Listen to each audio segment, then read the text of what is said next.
Hello, I'm Daniel and I'm a physiotherapist at West Park Healthcare Center. West Park provides outpatient and inpatient respiratory rehabilitation to help patients with chronic lung impairments improve or maintain their ability to live independently. Have you or someone you know been diagnosed with a lung impairment or struggle with shortness of breath? If so, this video might be of interest to you since it will provide education about why breathing exercises can be helpful for people living with lung impairments. We recommend breathing exercises because they help reinforce proper breathing patterns, practice coordinated breathing, promote relaxation, improve flexibility, and help loosen secretions if you have them. Let's break down these benefits further. There are three main breathing techniques. The first one is called diaphragmatic breathing. The diaphragm is a large dome-shaped muscle that separates your chest from your abdomen.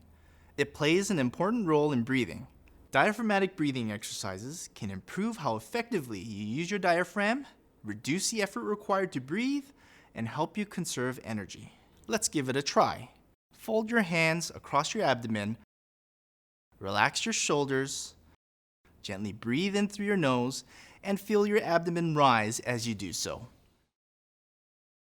Breathe out through pursed lips. Do not force the air out.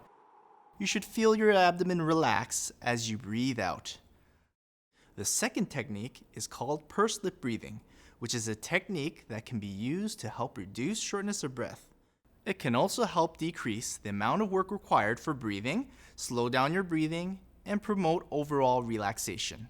If you want more information on how pursed lip breathing is helpful for your specific lung impairment, talk to a healthcare provider such as a physiotherapist, occupational therapist, respiratory therapist, or a respirologist. Let's put it into practice. Breathe in slowly through your nose. Feel your belly rise as you breathe in.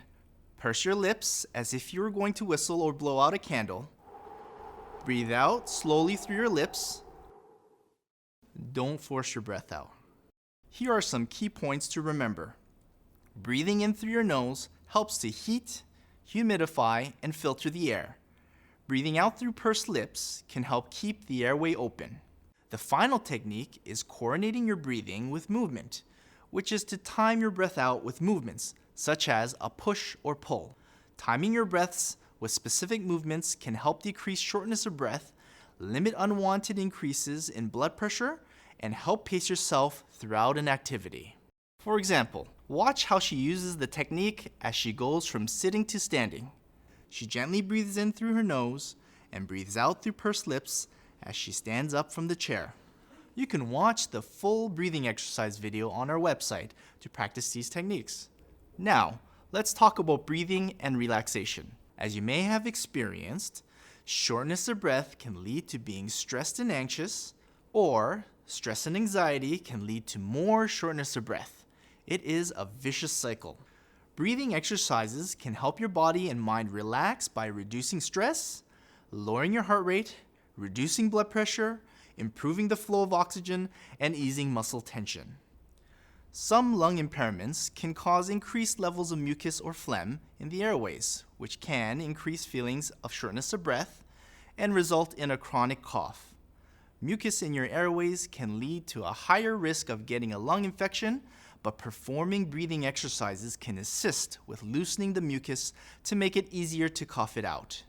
I hope you found this video informative. To practice these techniques, please watch our guided breathing exercise video on our website. As with any exercise program, be sure to check with your healthcare provider before starting to ensure that these exercises are right for you.